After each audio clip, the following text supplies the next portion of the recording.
ನಮ್ಮ ಕರ್ನಾಟಕ ರಾಜ್ಯ ಪತ್ರಕರ್ತರು ಕಾರ್ಯನಿರತ ಪತ್ರಕರ್ತರ ಸಂಘದ ವತಿಯಿಂದ ಇವತ್ತು ಒಂದು ರಾಜ್ಯ ಮಟ್ಟದ ಕ್ರೀಡಾಕೂಟ ತುಮಕೂರಿನಲ್ಲಿ ಆಯೋಜನೆಯಾಗಿ ನಿನ್ನೆ ಉಸ್ತುವಾರಿ ಸಚಿವರ ಕಡೆಯಿಂದ ಅದು ಉದ್ಘಾಟನೆಯಾಗಿ ಈಗಾಗಲೇ ನಮ್ಮ ತುಮಕೂರು ಜಿಲ್ಲೆ 4-5 ತಾಲೂಕುಗಳಲ್ಲಿ ತಿಪ್ಟೂರು, ಚಿಕ್ಕನಾಯಕನಹಳ್ಳಿ, ಹಾಗೆ ಗುಬ್ಬಿ, ಕುಣಿಗಲ್ ಈ ಭಾಗ ಎಲ್ಲ ಸಂಚರಿಸಿ ಇವತ್ತು ನಮ್ಮ ಶಿರಾ ನಗರಕ್ಕೆ ಬಂದಿದೆ.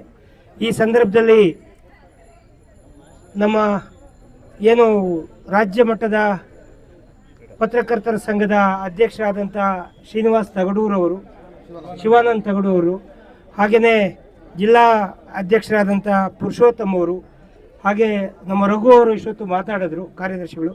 ಹಾಗೆ ನಮ್ಮ ತಾಲೂಕಿನಲ್ಲಿ ಈಗ ಅಧ್ಯಕ್ಷರಾಗಿರ್ತಕ್ಕಂಥ ಸ್ನೇಹಿತರಾದಂಥ ಜೈಪಾಲ್ ಅವರು, ಹಾಗೆ ನಮ್ಮ ದಶರಥ್ ಅವರು, ನಮ್ಮ ಹಿರಿಯ ಪತ್ರಕರ್ತರಾದಂಥ ಬರಗೂರು ವಿರೂಪಾಕ್ಷಪ್ಪನವರು, ಹಾಗೆ ನಮ್ಮ ಶಿವಕುಮಾರ್ ಅವರು, ವಿಜಯ್ ಕುಮಾರ್ ಅವರು, ಎಲ್ಲರೂ ಕೂಡ ಹಲವಾರು ಜನ ಸ್ನೇಹಿತರು, ಪತ್ರಕರ್ತ ಮಿತ್ರರು ಎಲ್ಲರೂ ಕೂಡ ಇಲ್ಲಿದ್ದೀರಿ.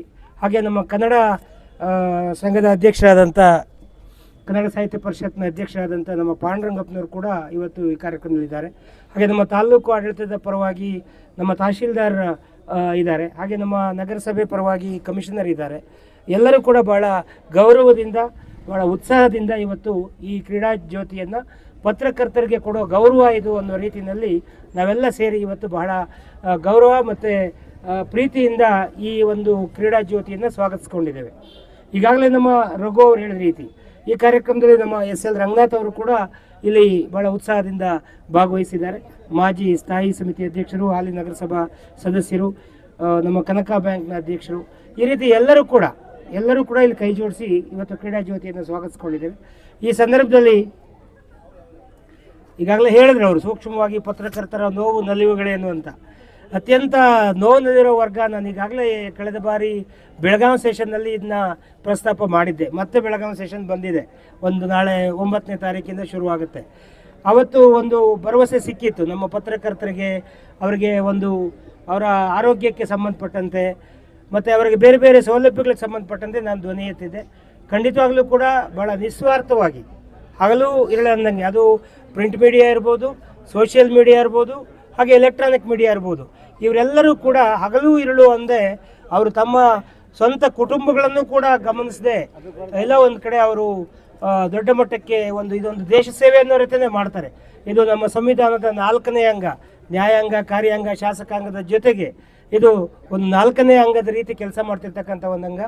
ಸಹಜವಾಗಿ ಸದಾ ಒತ್ತಡದಲ್ಲಿರ್ತಕ್ಕಂಥ ಪತ್ರಕರ್ತ ಮಿತ್ರರಿಗೆ 2 ದಿನಗಳ ಕ್ರೀಡಾಕೂಟ ನಾನು ನೋಡಿದೆ. ನಿಮ್ಮ ಉತ್ಸಾಹವನ್ನು ಭಾಳ ಒಂದು ವಿಜೃಂಭಣೆಯಿಂದ, ಇಲ್ಲಿ ಯಾವ ವೈಮನಸ್ಯಗಳು ಇಲ್ಲದೆ ಇರೋ ರೀತಿ ಭಾಳ ಉತ್ಸಾಹದಿಂದ ಪಾಲ್ಗೊಳ್ಳುವಂಥದ್ದು. ಖಂಡಿತ ಕ್ರೀಡೆಗೆ ಆಸಕ್ತಿ ಇದೆ. ಕ್ರೀಡೆಗೆ ಜಾತಿ ಇಲ್ಲ, ಮತ ಇಲ್ಲ, ಭೇದ ಇಲ್ಲ, ಎಂಥದ್ದು ಇಲ್ಲ. ಆ ಕ್ರೀಡೆಗೆ ಮಕ್ಕಳು, ನಾವು ಯೂಶಲಿ ಸ್ಪೋರ್ಟ್ಸ್ಮನ್ಶಿಪ್ಪನ್ನು ನೀವು ಮೆರೀರಿ ಅಂತೀವಿ. ಅದೇ ರೀತಿ ಇಲ್ಲೂ ಕೂಡ ನಾವೆಲ್ಲರೂ ಕೂಡ ಆ ಕ್ರೀಡೆಯಲ್ಲಿ ಭಾಗವಹಿಸ್ತಾ ಇದ್ದೇವೆ.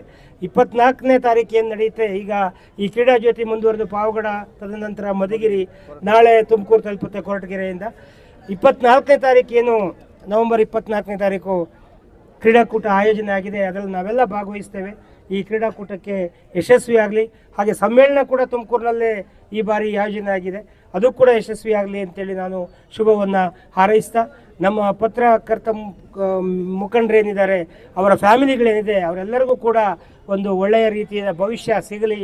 ಅವರ ಹೋರಾಟಕ್ಕೆ, ಅವರ ಒಂದು ನಿಸ್ವಾರ್ಥ ಒಂದು ಸೇವೆ ಏನು ಮಾಡ್ತಾರೆ, ಅದಕ್ಕೆ ದೇವರು ಎಲ್ಲ ರೀತಿಯ ಇದನ್ನು ಕರುಣಿಸಲಿ ಅನ್ನೋ ಮಾತನ್ನು ಹೇಳಿ ನನ್ನ ಮಾತು ಮುಗಿಸ್ತೇನೆ. ಜೈ ಹಿಂದ್, ಜೈ ಕರ್ನಾಟಕ ಮಾತು.